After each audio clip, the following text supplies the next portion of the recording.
Hello, I'm Bruce Pelham.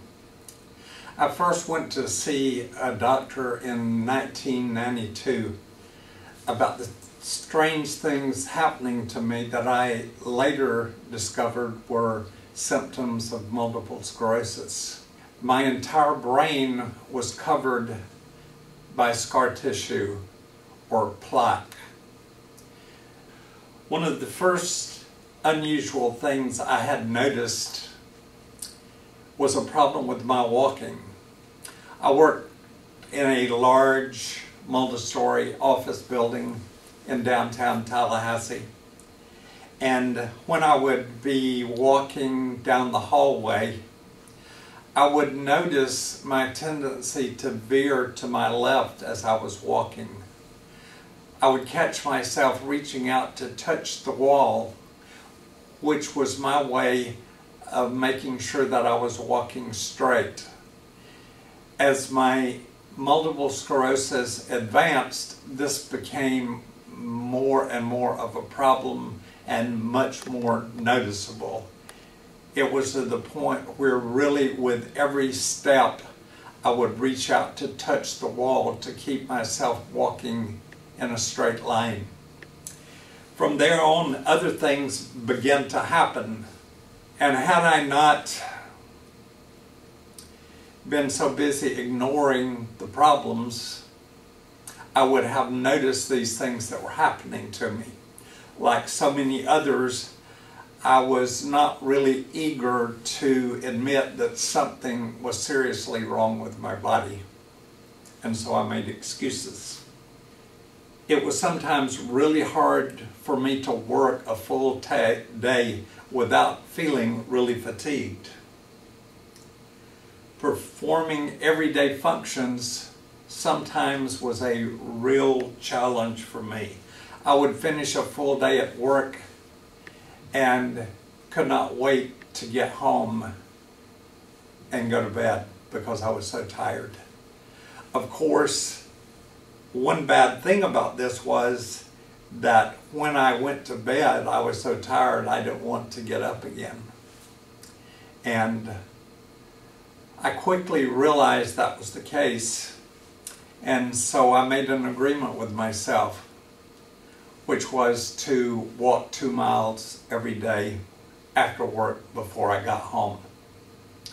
What I quickly noticed was that after walking the 2 miles, I had lots more energy than I did before I walked the 2 miles. So not only did it give me that extra time for walking the 2 miles, it gave me several hours after I got home to continue doing things that I wanted to do. Eventually, my memory, recall, and cognition were all affected. My long-term memory would often be quite accurate. The short-term memory was more problematic. It might be that I'm sitting here talking to you today, and then tomorrow I have absolutely no memory. No memory of talking to you, not even a memory of being with you. And this became rather typical. That actually was one of the things that first let me know that something was seriously wrong with my body. And that's when I reached for the telephone, picked it up, and started to dial, and there was no phone number there. I never took medicine for my multiple sclerosis, even though my doctor urged me on many occasions to do so. Still, after all this time, there is not one medicine that purports to cure the disease. Each of the medicines available, and there are 6 or 7 at this point, each claim to help in treating one or more of the symptoms of MS, not to cure the disease. Each of these medicines, to varying degrees, have side effects. Some of them are mild, some of them are very extreme.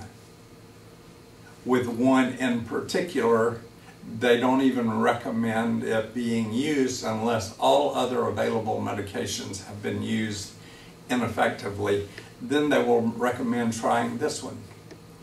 The problem is, one of the side effects of that medication is the death rate is incredibly high.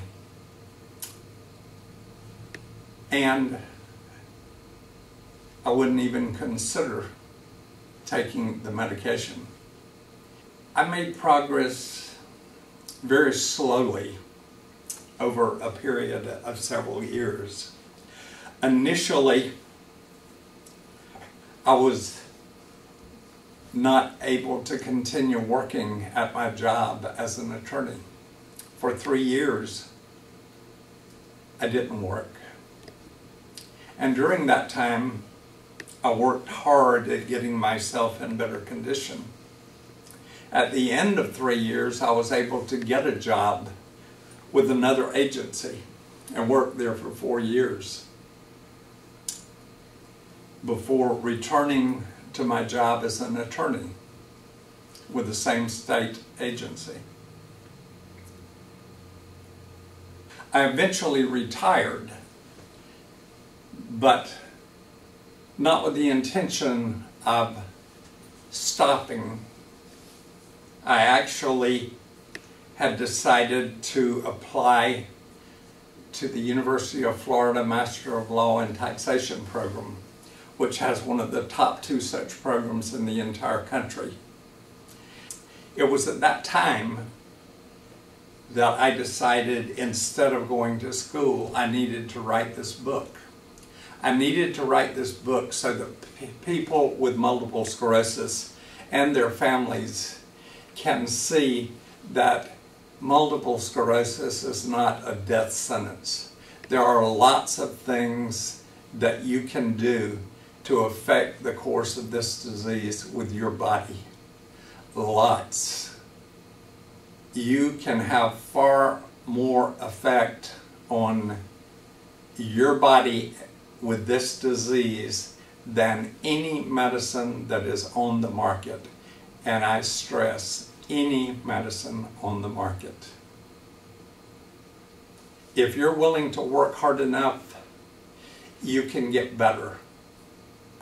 I was totally disabled at one point, to the extent that for 3 years I was not allowed to work. I eventually returned to work and worked another 10 years as an attorney before I retired. And that's when I knew that I had to write this book to say to any MS patient and to any family members of MS patient, you don't have to rely on medications which have all these side effects and don't work anyway. You can yourself take control. It will be hard work, but you can affect how MS affects your body.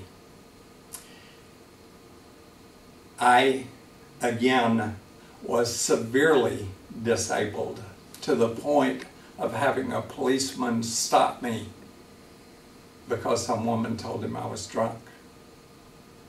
And I was simply walking in the mall because I had MS and I was trying to get better. So, think about it. You can do more than sit there and take medicines which don't work. Thank you.